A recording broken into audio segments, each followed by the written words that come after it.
The persistent questioning, like an incessant drip from a leaky faucet, haunted my every moment with Megan. It wasn't always like this, but over the years, her habit of incessant questioning had become an irksome presence, one that I could no longer tolerate. Our marriage, once a strong bond, was now unraveling thread by thread, and Megan's endless questions seemed to be the scissors severing the ties that had once bound us together. One evening, after a long and exhausting day at work, I dragged myself through the door, feeling the weight of exhaustion pressing down on my shoulders. Megan was in the kitchen, diligently chopping vegetables for dinner, her brow furrowed in concentration. "Hey," I greeted her, trying to keep my tone neutral. She looked up from her task and asked, "How was your day?" I sighed, feeling the irritation bubbling up inside me. "It was fine, just another day at the office," I replied, hoping to end the conversation there, but Megan persisted, her voice soft but insistent. "Did something happen?" she inquired. I clenched my jaw, the tension in the room palpable. "No, nothing happened. It was just a long day," I replied tersely. Megan continued to chop the vegetables, but her eyes never left mine. "Why do you always seem so distant lately?" she questioned, her voice filled with concern. I felt my frustration reaching its breaking point. "Can't we not do this right now?" I snapped, my patience wearing thin. "I just want a moment of peace." Her lips curled into a slight smile and she countered, "Why can't you answer a simple question for once?" I rubbed my temple, trying to stave off a brewing headache. "Because every question I answer, you respond with another question. It's like talking in circles," I explained, feeling exasperated. Megan shrugged, seemingly unfazed. "Why does that bother you so much?" she asked, genuinely curious. I felt my frustration growing. "Can't you just have a normal conversation without turning everything into an interrogation?" I pleaded. Her eyes widened, as if genuinely surprised by my reaction. "Why are you getting so upset?" she questioned innocently. I couldn't take it anymore.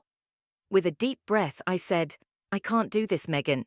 I can't live in a world where every conversation feels like a never-ending chain of why." And with that, I walked away, leaving Megan standing in the kitchen, her questions hanging in the air like a heavy cloud of uncertainty. It was a cold, rainy evening when I finally mustered the courage to ask Megan the one question that had been gnawing at me for months. We sat in our dimly lit living room, the rain tapping against the windows like an impatient drummer. Megan had been distant lately, and I couldn't ignore the growing suspicion in my heart. Her usual tactics of deflecting questions couldn't save her from this one. Silence hung heavy in the air, unbroken by her usual retorts. And then, in a quiet voice, she confessed her infidelity. "I've been seeing someone else," she admitted, her voice barely a whisper, her shoulders slumped with the weight of her confession. "I'm so sorry." My heart sank, and 1,000 emotions swirled within me: anger, betrayal, and a profound sense of loss. I had hoped against hope that she would deny it, that there would be some other explanation. But there was no denying the truth now. I found my voice trembling with a mix of anger and hurt. "How could you do this to us, to our family?" Megan's eyes welled up with tears as she reached out to touch my hand, but it was too late. The damage had been done. But I pulled away. "Why didn't you tell me sooner?" I demanded, my voice rising. "Why let it go on for so long?" She wiped away a tear and replied, "I didn't know how to tell you. I was scared of losing you." I couldn't believe what I was hearing. "You should have thought about that before betraying our trust," I retorted. Megan hung her head, unable to meet my gaze. "I know I messed up, and I don't expect you to forgive me," she confessed. "But I had to be honest with you." Honesty, it seemed, had come too late to save our marriage. The room felt suffocating, filled with the weight of our broken vows and shattered dreams. As the rain continued to pour outside, I knew that our journey together had reached its final destination, and there was no turning back. To understand how we got to this point, I needed to take a step back and reflect on my own upbringing in North Texas. My father, a stern and uncompromising man, had instilled in me a set of strict life lessons that I had carried with me into adulthood. Those lessons had shaped me into the person I had become, and they had played a significant role in the tumultuous relationship I had with Megan, which had started back in 8th grade. My father's words still echoed in my mind as if he were standing right beside me. A man should always be strong, son.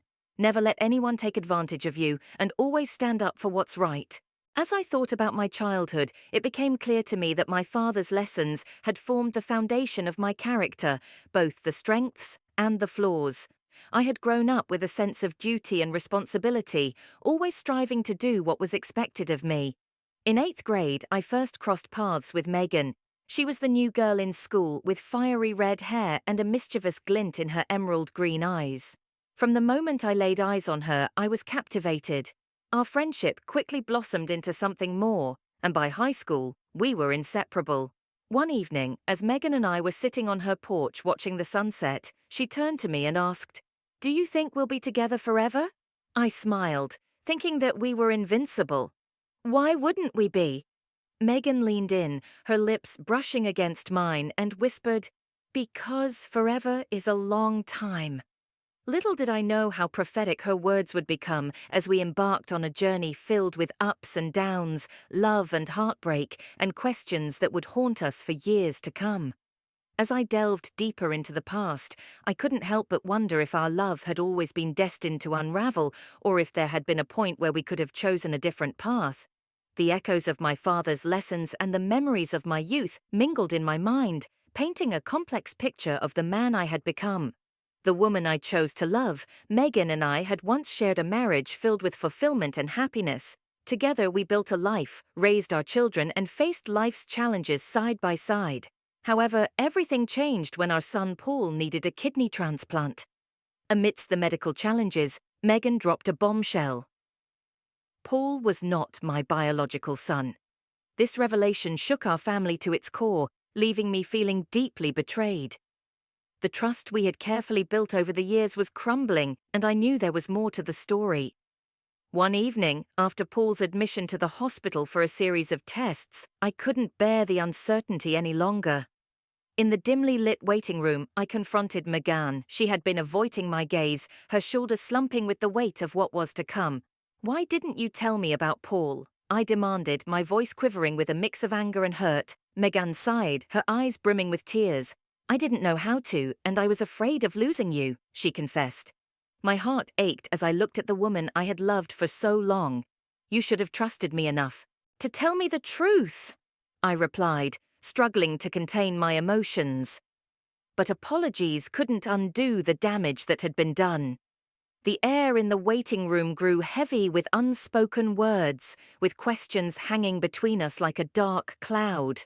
As the days turned into weeks and Paul's condition worsened, my anger and resentment towards Megan grew. Her secret had shattered our family, and I couldn't understand why she had kept it hidden for so long. One night, as I sat by Paul's bedside, Megan entered the room, her face pale with worry. "How is he?" she asked, her voice filled with concern. I turned to her, my emotions overwhelming me. "You knew about this all along, didn't you?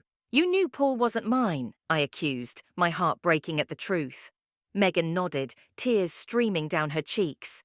"I'm so sorry, but I thought it was for the best. I didn't want to destroy our family." But our family was already torn apart, and there was no going back. The truth had finally come to light, but it had come at a steep price.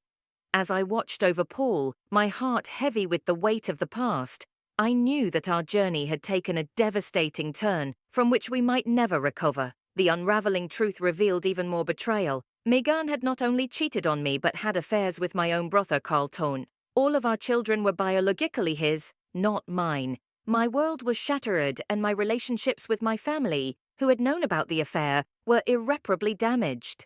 The day of reckoning arrived when my brother Carlton and I sat down for a conversation that we never imagined having. The room felt suffocating, tension hanging heavy in the air. Carlton cleared his throat, his voice trembling as he began, "I need to explain, brother." I stared at him, a mixture of anger and disbelief swirling within me.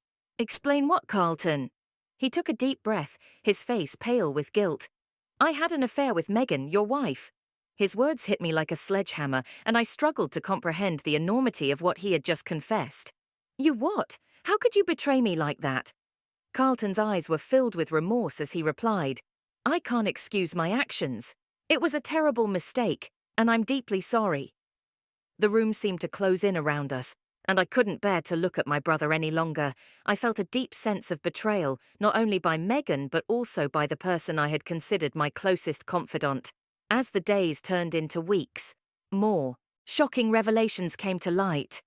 I confronted Megan, the woman I had loved for most of my life, with a burning anger I had never known before. You had affairs with my brother, and all our children are his, I demanded, my voice laced with bitterness. Megan lowered her gaze, unable to meet my eyes. I never meant for any of this to happen, it got out of control. I couldn't fathom the depth of her betrayal.